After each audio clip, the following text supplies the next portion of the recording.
Glória a Jesus, glória a Jesus. Amém. Deus é bom. Amém. Glória a Deus. Grande domingo este, é um domingo de festa, é um domingo maravilhoso, é um domingo que nós celebramos a descida do Espírito Santo, o batismo da Igreja, esta pessoa maravilhosa da Santíssima Trindade que veio de uma forma extraordinária, marcando a vida e nos dando esta, e capacitando e dando-nos coragem, dando-nos ousadia para proclamarmos a mensagem do Senhor Jesus. Aleluia, glória a Deus. Às sextas-feiras nós temos estado a estudar o livro de Atos dos Apóstolos, intercalando com os outros irmãos que são cooperadores e também cooperam na palavra. Mas durante 3 anos e meio nós vimos Jesus a preparar homens simples, 12 homens simples que foram escolhidos para serem preparados, para serem os discípulos, os alunos, para estarem mais próximo deles. E esses 12 homens eram homens do povo, homens comuns, nós sabemos. Parte deles eram pescadores, cobradores de impostos, outros trabalhavam noutras áreas, alguns eram religiosos. Mas desses homens que os religiosos chamaram de idoltos, ou seja, pessoas sem letras, não muito letrados, ainda que havia alguns entre eles que tinham mais alguns estudos, a verdade é que Jesus consumou a obra da morte e da ressurreição e ressuscitou ao 3º dia, e durante 40 dias ele esteve a aparecer, esteve a recuperar individualmente aqueles que estavam mais afastados, como Pedro, que estava com um grande peso sobre a sua mente. Ele tinha traído Jesus 3 vezes, sentia uma responsabilidade, tinha falhado. Jesus foi recuperá-lo lá naquela praia, como aqueles discípulos no caminho de Emaús, Jesus foi recuperá-los também. Como Tomé, Jesus fez questão de recuperar, falar com ele, dizer: Tomé, tens dúvidas? Então toca aqui nas minhas mãos. Falámos sobre isso há pouco tempo. Mas aqueles homens, eles então tinham um encontro marcado com Jesus, e Jesus disse: vão até ao Monte das Oliveiras e ali eu vou-vos dar as últimas instruções. Nós sabemos que então Jesus dá as últimas instruções. Em Atos 1:8 ele diz: recebereis a virtude do Espírito Santo que há de vir sobre vós, e ser-me-eis testemunhas tanto em Jerusalém como toda a Judeia, Samaria e até aos confins da terra. E eles saíram dali, mas saíram dali com medo. Eles viram os anjos a ter que os dispersar, dizer: voltem, vá lá, obedeçam às palavras de Jesus, vão para Jerusalém. E eles voltaram para Jerusalém, entraram no cenáculo, e durante 10 dias eles habitaram juntos numa sala elevada, naquele cenáculo, e nós vamos ver algumas condições que preparam para o Pentecostes. Nós temos vindo a falar sobre isso nos cultos de sexta-feira. Hoje fazemos um resumo de tudo aquilo para entrarmos no dia de Pentecostes. Atos 1:8, nós vemos que eles receberam aquelas palavras do Senhor, e as palavras foi: recebereis a virtude. Depois chegamos a Atos 1:14 e diz que eles perseveraram unânimes em oração e súplicas com as mulheres e Maria, mãe de Jesus, e com seus irmãos. Falámos isso também numa das sextas-feiras. As condições, eles perseveravam, eles permaneceram, eles não largaram, apesar dos judeus terem matado Jesus, apesar dos judeus os quererem perseguir, apesar dos judeus, eles tinham medo do que os judeus podiam fazer, eles ficaram juntos naquele lugar, eles ficaram em obediência à palavra do Senhor Jesus Cristo, eles ficaram em oração, eles ficaram em súplicas. Eles não sabiam muito bem, Jesus já tinha soprado sobre eles para receberem o Espírito Santo. Jesus agora falava de uma virtude, de um poder sobrenatural, do poder do Espírito Santo. Eles não sabiam bem o que era, mas eles oravam: Senhor, a promessa do Pai derrama sobre nós. E eles estavam em oração, eles estavam juntos em obediência.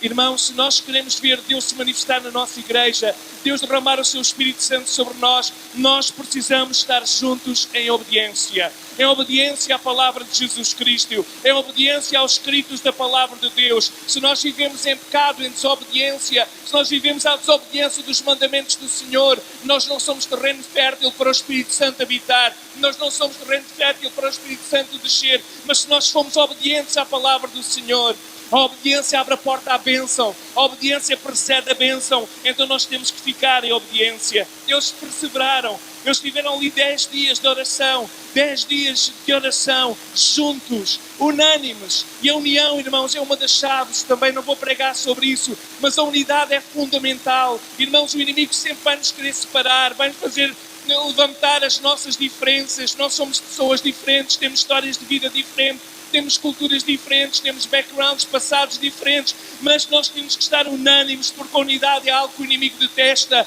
Então o inimigo vai sempre semear contenda no meio do povo. Então que o Senhor nos livre de nós sermos aqueles que semeiam contenda, que o Senhor nos livre de sermos alguém que murmura, semeando contenda entre os irmãos, porque o Senhor diz que é das coisas que Ele mais abomina. Está escrito na palavra do Senhor, mas isso seria outra mensagem.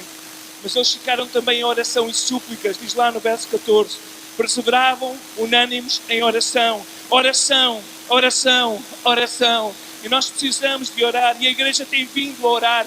Mas não se esqueçam que a oração é, sem dúvida, aquilo que abre a porta do céu. Mas se o nosso coração não estiver em obediência, se nós estivermos em pecado, escuta, igreja. Se o irmão vive em pecado, o irmão pode orar o que quiser orar, mas não vai ver Deus se mover na sua vida, porque a desobediência, o nosso pecado faz separação entre Deus e nós. E diz lá Isaías que Ele impede Deus de nos ouvir. O pecado é uma barreira invisível. Nós podemos orar, mas não somos mais diferentes do que as pessoas que vão orar a Fátima. Não somos mais diferentes do que os que vão a Lourdes. Não somos mais diferentes daqueles que todos os dias, às 6 da tarde, oram ou passam semanas de oração a orarem a um profeta que já está morto e enterrado. Não, a oração só é respondida quando nós obedecemos à palavra do Senhor e vivemos em obediência de santidade. Então eles oraram porque eles estavam unânimes, eles estavam em obediência. E também falámos nas sextas-feiras que o preconceito já tinha sido removido,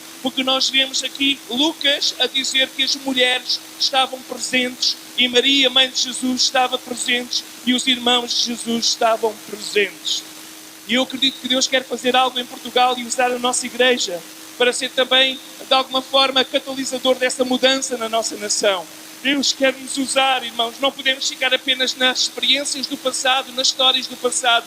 Deus quer nos usar hoje. Deus quer que nós sejamos usados hoje. O preço que foi pago para a nossa nação foi grande.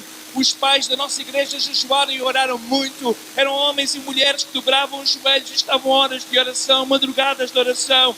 E Deus quer liberar o seu poder, Deus quer libertar o seu poder. Quando nós em obediência buscamos a Deus, quando nós em obediência clamamos ao Senhor, os nossos pais espirituais, as suas orações não estão escondidas, nem estão esquecidas. A igreja quer ver e nós queremos ver o mover de Deus. Uma igreja que obedece, uma igreja que ora vai ver. Chegamos então ao capítulo 2 e vamos ler então o texto da palavra de Deus. Hoje é o domingo de Pentecostes, 50 dias depois da Páscoa. Jesus completou tudo o que nós precisávamos naquela cruz do Calvário. Sendo Jesus Cristo a nossa Páscoa, fez passagem da morte para a vida, nos deu uma nova vida. 50 dias depois, 50 dias depois, nós vemos o que aconteceu. Vamos ler então Atos capítulo 2, verso 1. Cumprindo-se o dia de Pentecostes, estavam todos reunidos no mesmo lugar. E de repente veio do céu um som como de um vento veemente e impetuoso, e encheu toda a casa em que estavam assentados. E foram vistos por eles línguas repartidas como de fogo, as quais pousaram sobre cada um deles. E todos foram cheios do Espírito Santo. Começaram a falar noutras línguas, conforme o Espírito Santo lhes concedia que falassem. Em Jerusalém estavam habitando judeus, varões religiosos de todas as nações que estão debaixo do céu. E correndo aquela voz, juntou-se uma multidão e estava confusa, porque cada um os ouvia falar na sua própria língua. Todos pasmavam e se maravilhavam, dizendo uns aos outros: pois que não são galileus todos estes homens que estão falando? Como, pois, os ouvimos cada um na nossa própria língua em que somos nascidos? Partos e medos, elamitas, os que habitam na Mesopotâmia, Judeia, Capadócia e Ponto e Ásia e Frígia e Panfilia, Egito e partes da Líbia, junto a Cirene, e forasteiros romanos, tanto judeus como prosélitos, cretenses, árabes, todos os temos ouvido em nossas próprias línguas falar das grandezas de Deus. E todos se maravilhavam e estavam suspensos, dizendo uns aos outros: que quer isto dizer? E outros, zombando, diziam: estão cheios de mosto. Até aqui a palavra do Senhor. Na sexta-feira nós falámos sobre a pregação de Pedro. Os irmãos que não estiveram, eu recomendo então que amanhã, normalmente à segunda-feira, são colocados os vídeos, que recomendo que ouçam essa mensagem sobre esta pregação cristocêntrica de Pedro. Mas então nós vamos ver o que aconteceu. O que aconteceu àqueles homens e mulheres que estavam unidos, perseverantes em obediência e em oração. Homens e mulheres que tinham andado com Jesus. Homens e mulheres que tinham caminhado após Jesus. Homens e mulheres que tinham visto os sinais, os prodígios e as maravilhas que Jesus operou. Homens e mulheres que foram tocados por Jesus. Mulheres que foram tocados através do milagre do perdão. Mulheres de vida, mulheres de passado, mulheres que tinham vivido no pecado, mas que Jesus lhes deu uma segunda oportunidade. Homens que receberam uma segunda oportunidade, mesmo depois de negarem publicamente 3 vezes Jesus. Homens e mulheres com um sentido de gratidão no seu coração. Um sentido de dívida a um Cristo que tinha transformado a sua história. Irmãos, nós precisamos de ter esse sentido de dívida. Quando a igreja deixa de ser grata a Jesus, ela perde o fulgor da adoração, o fulgor do louvor. Nós não podemos esquecer.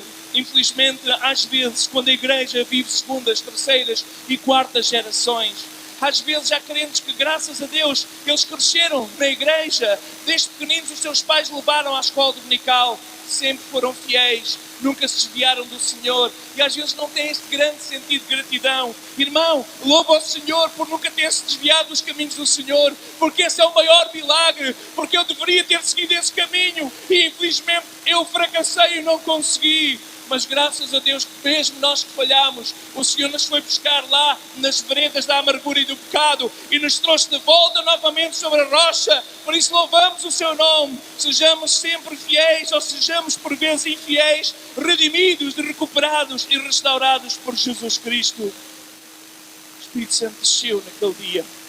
O Espírito Santo quer descer sobre a igreja de Jesus Cristo. Irmãos, nós não queremos ser uma igreja pentecostal apenas de designação.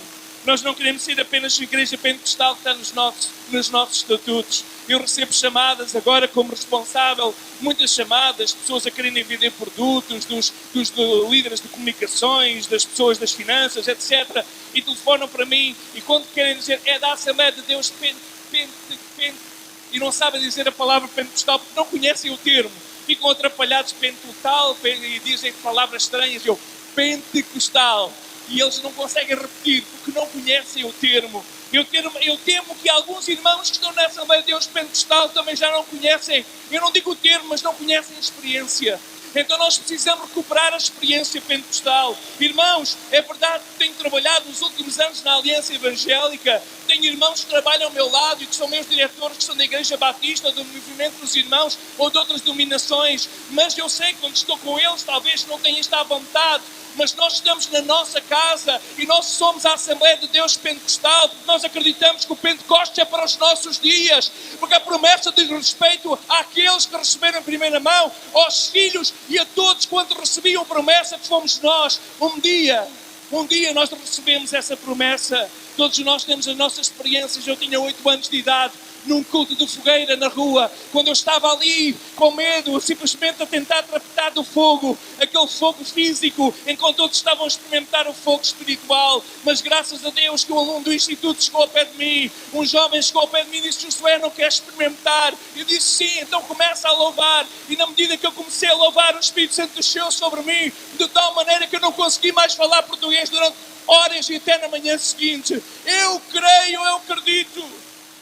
E mesmo, irmãos, os meus filhos, todos eles experimentaram, até aquele que está afastado dos caminhos do Senhor experimentou a experiência pentecostal. E eu creio que essa experiência marcante vai segurar. Porque durante os anos que eu tive dúvidas, porque é normal a juventude ter dúvidas, será que Deus existe? Será que isto não é uma fábula?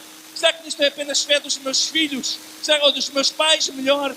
Mas eu sei, porque eu fui tocado pela brasa viva do altar. E irmão, se tu ainda não foste tocado por essa brasa, nesta manhã pede ao Senhor. A Bíblia diz que o Espírito Santo é derramado sobre aqueles que o pedem. Eu sei que alguns têm medo se calhar de perderem o controle, perderem a compostura. Diante de Deus, a compostura é quando nós estamos realmente receptivos à glória de Deus fluir através de nós. O que é que aconteceu naquele dia? A palavra nos conta, o relato é claro. De repente, quando se cumpriu o dia, eles estavam todos reunidos no mesmo lugar e de repente veio do céu um som como um vento veemente e impetuoso que encheu toda a casa e foram vistas, eles viram, línguas repartidas como de fogo, as quais pousaram sobre cada um deles. E o Espírito Santo veio para lhes capacitar. O Espírito Santo veio para tirar o medo. O Espírito Santo veio para tirar o receio. O Espírito Santo veio para colocar palavras que eles não sabiam dizer na sua boca. E é isso que o Espírito quer fazer com a igreja dos nossos dias. Às vezes nós queremos até testemunhar, mas não sabemos o que dizer. Às vezes nós queremos até partilhar o Evangelho, mas não sabemos como fazer. O Espírito Santo veio para capacitar a igreja, para comunicar a boa nova do Evangelho. Durante este mês começámos a falar sobre serviço e na semana passada nós falámos que o maior serviço é evangelizar. E irmãos, para evangelizar, eu sou uma pessoa introvertida. Eu sei que muitos olham para mim e não pensam, mas eu sou uma pessoa introvertida. Eu tenho muita dificuldade de falar com uma pessoa estranha.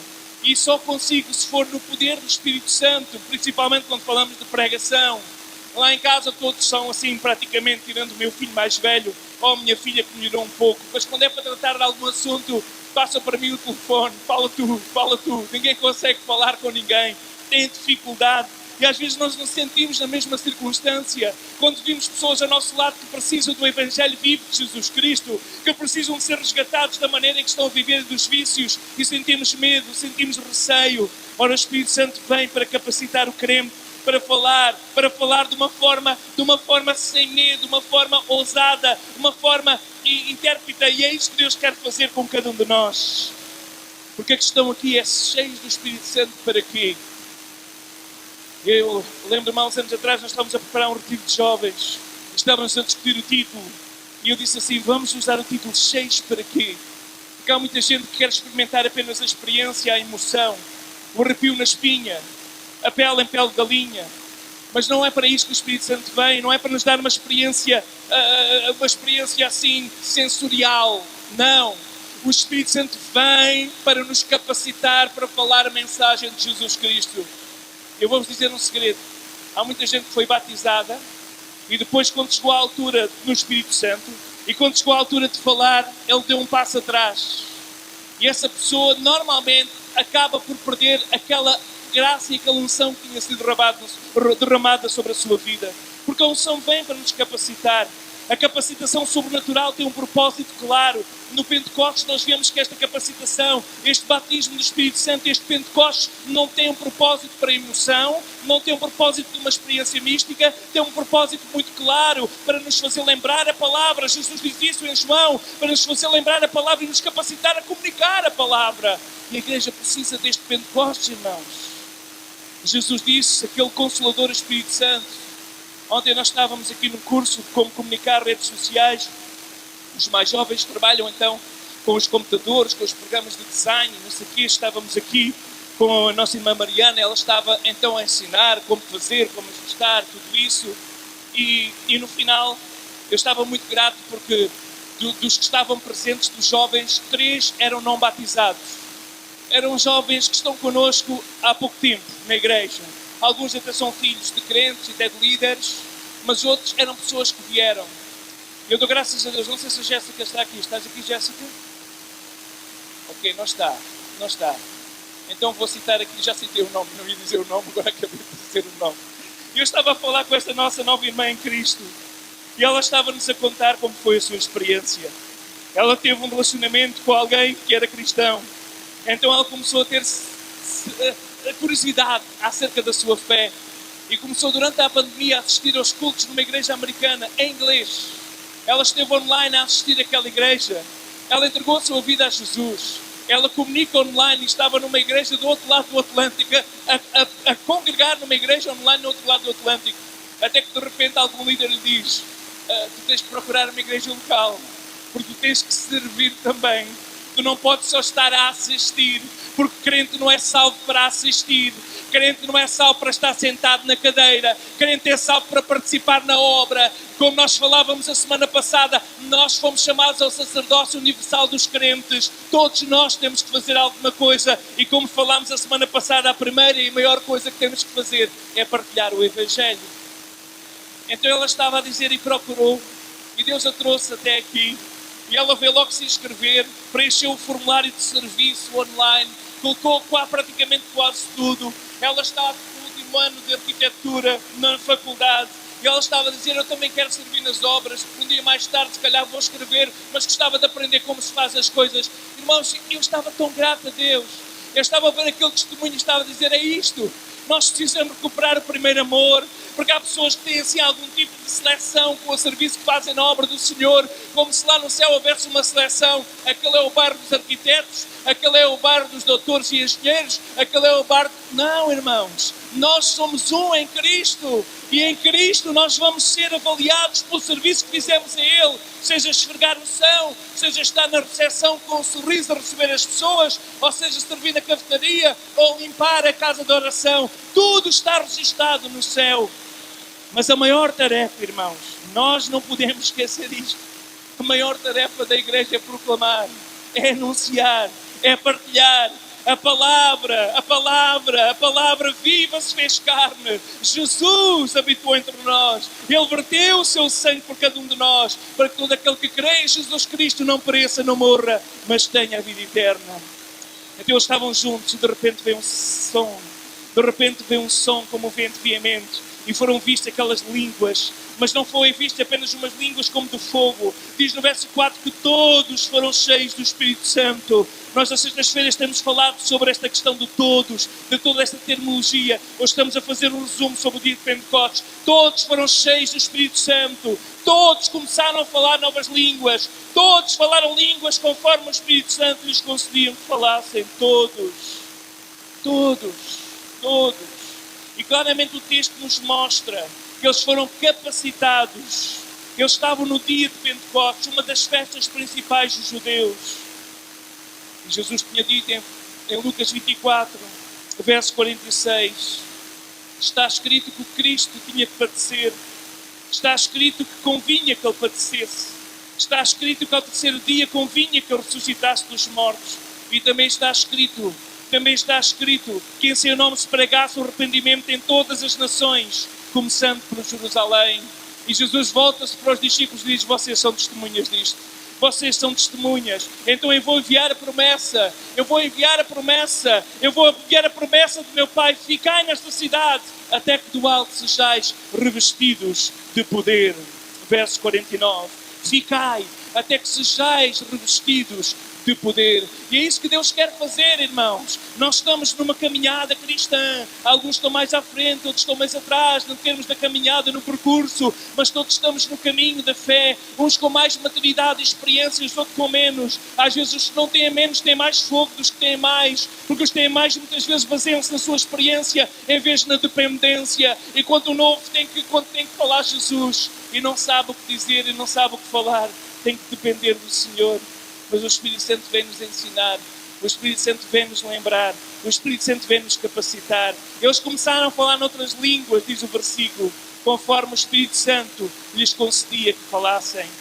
Eles estavam, aquele era o momento certo. Irmãos, a festa de Pentecostes não foi o acaso, no planeamento divino, não é? Hoje nós fizemos um programa de culto, mas porque alguns não receberam, houve aqui alguma atrapalhação, os irmãos repararam, mas nós tentamos sempre fazer um programa, um projeto, uma agenda, e quando nós temos esta agenda, quando nós temos as coisas delineadas, nós sabemos o que vai acontecer, pois o céu já tinha preparado toda a agenda, e as festas do Antigo Testamento, elas já estão como uma tipologia daquilo que ia acontecer em Cristo e depois de Cristo. Então a Páscoa, se para os israelitas significava o sangue do Cordeiro que foi derramado, e a passagem da escravatura para a liberdade, para nós, Jesus Cristo, a nossa Páscoa, significa a passagem da escravatura do pecado para a liberdade em Cristo. Então esta experiência já aconteceu, amém? Nós já fomos libertos do nosso pecado, os fardos da miséria, da tristeza, do engano, caíram aos pés da cruz. Jesus tomou esses fardos de cima de nós, Jesus tomou a nossa culpa, nós somos livres, louvado seja o nome santo de Jesus, livres. Mas livres para quê? Livres para quê? Alguns irmãos seria bom quando aceitassem Jesus, fossem imediatamente arrebatados, fossem imediatamente transladados, tal qual Enoque. Alguns seria bom, porque se calhar estariam no céu, porque a palavra diz que é só aquele que persevera que é salvo. Então bom seria que alguns logo depois do momento fossem para o céu. É bom que nós não pregamos isto, imaginem só o que é que seria. Alguém aceitar Jesus e partir para a eternidade.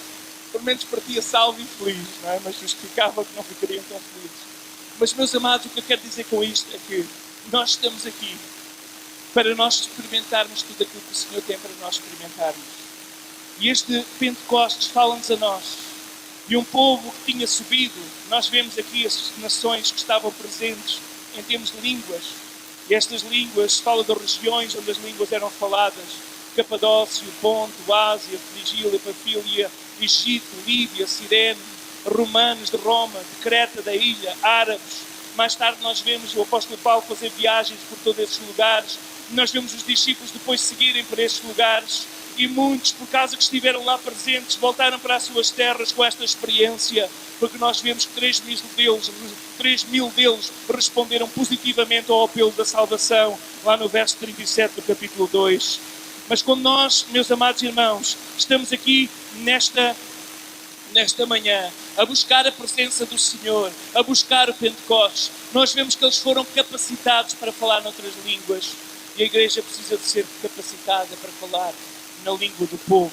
Eu creio nisto de todo o coração, irmãos. Alguns irmãos às vezes não entenderam. Eu entendo que nem todos partilhamos da mesma opinião. E nem todos, se calhar, gostamos do culto que nós começámos às 18 horas, voltado para a juventude, com as luzes apagadas, mais voltado para a música e a energia. Mas é porque nós temos esta responsabilidade como igreja de falar para todos os povos e para todas as gerações. A mesma mensagem. Uns são mais contemplativos, gostam mais do silêncio, da adoração, da contemplação, gostam mais de estar diante do Senhor em adoração. Outros gostam mais de dançar e saltar na sua presença. Cada um tem a forma diferente com que reage ao Evangelho, mas o Evangelho é para todos. O Evangelho é para todos, é para incluir todos. E nós queremos ser uma igreja que fala o Evangelho para todos, de todas as maneiras, de todos os povos. E todos que estavam ali, desde lá do Médio Oriente até a Europa, falando de Roma, desde as ilhas do Mediterrâneo, como Creta e todas aquelas regiões da Ásia Menor, desde a zona da Turquia de hoje, passando pelo Egito, toda aquela zona do Iraque, da Líbia, da Síria, todos aqueles lugares havia homens e mulheres que estavam ali, porque o Pentecostes era uma festa pública. Os negociantes convidaram seus clientes para subirem a Jerusalém. Aqueles importantes judeus que faziam os negócios no Mediterrâneo, eles convidaram os seus clientes para virem à festa de Pentecostes. Era uma festa que era feita na rua, com muita comida, com muita alegria, com muito gozo, com muita dança. Então o povo estava na rua e de repente, cumprindo-se o dia de Pentecostes, eles começam a ouvir um som diferente, eles começam a ouvir um som unânime, era uma só voz, era um só clamor, era um som que destoava de todo o outro, não era cânticos de alguém que estava embriagado, ainda que alguns identificaram como embriagados, mas era a manhã do dia, não era tempo ainda para beber, o dia tinha começado, a noite já tinha passado, e naquela madrugada começa a ouvir um som, eles começam a ouvir porque o quarto era alto, e daquele quarto alto ecoava um som de homens e mulheres cheios do Espírito Santo, a falar sobre as grandezas de Deus, na língua do povo, na língua de todo o povo que tinha vindo para a festa. Eles começaram a ouvir, a Bíblia diz que todos se maravilhavam, dizendo, o que é que quer isto dizer? Porque eles ouviram, verso 8 diz, como pois os ouvimos cada um na nossa própria língua, como pois nos ouvimos cada um na nossa própria língua em que somos nascidos. E vem aquela descrição maravilhosa. Todos ouviram falar sobre as grandezas do nosso Deus. Na sexta-feira nós falámos sobre a diferença das festas. A festa da Páscoa era uma festa intimista. Não vou agora buscar os textos do Antigo Testamento que os irmãos conhecem. Era uma festa intimista.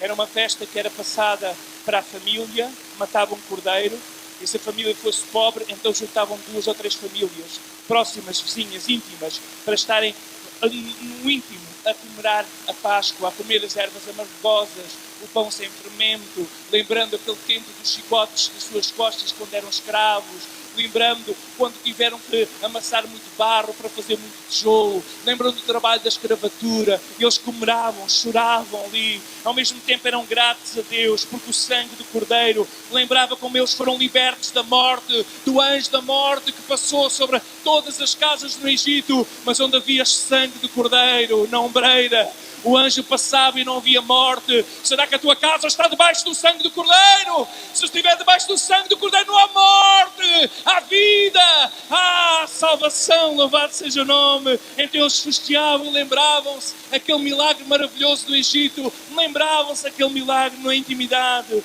na família, no íntimo, pois comiam aquele borrego, tinha que ser queimado, eles tinham a assar aquela carne e comiam aquela carne naquela festa.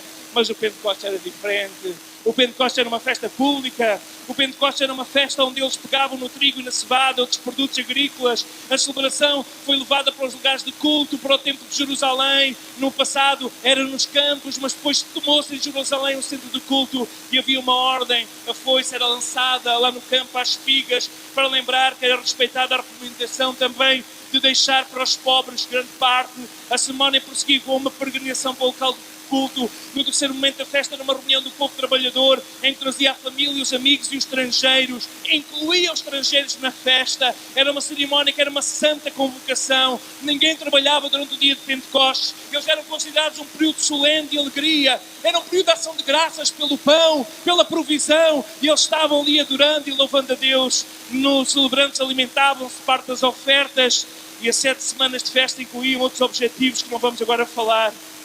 Então, ao contrário daquela celebração da Páscoa intimista, agora nesta celebração do Pentecostes estava ali muitos estrangeiros, porque eles tinham que ouvir.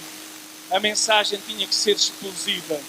A mensagem tinha que alcançar o centro do mundo da altura. E vejam só, não foram apenas cretenses. Aquela ilha no meio do Mediterrâneo, onde era paragem para barcos, onde mais tarde Paulo deixa lá Tito para organizar a igreja e os anciãos. Aquela ilha principal, onde muita gente ouvia e parava, e às vezes usava ali de tantas coisas para se dedicarem ao pecado, não apenas de Creta, mas de todos os principais portos, até o coração do Império Roma. Estavam homens e mulheres, quer prosélitos, quer estrangeiros, e eles estavam e ouviram um som.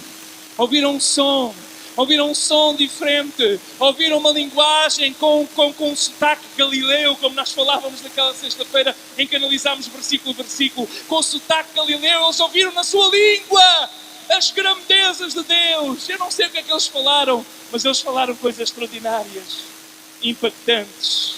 E aquele som, aquela voz que correu foi o suficiente para ajuntar. Uns começaram logo a murmurar, os murmuradores chegam-se logo à frente. Eles estão cheios de vinho, eles estão bêbados. E Pedro começa a pregar: nós não estamos bêbados. Falávamos sobre isso na sexta-feira passada. E depois ele prega uma mensagem: vocês mataram o Cristo, o Filho de Deus vivo. E então eles se arrependeram. E ali começa a igreja de Jesus Cristo, depois do arrependimento. Meus queridos irmãos e irmãs, nós estamos a viver dias onde a igreja precisa de falar na linguagem do povo. Mas para isso nós precisamos da capacitação sobrenatural do Espírito Santo. O mesmo Espírito que foi derramado naquele dia é o Espírito que está disponível para ser derramado sobre a igreja de Jesus Cristo.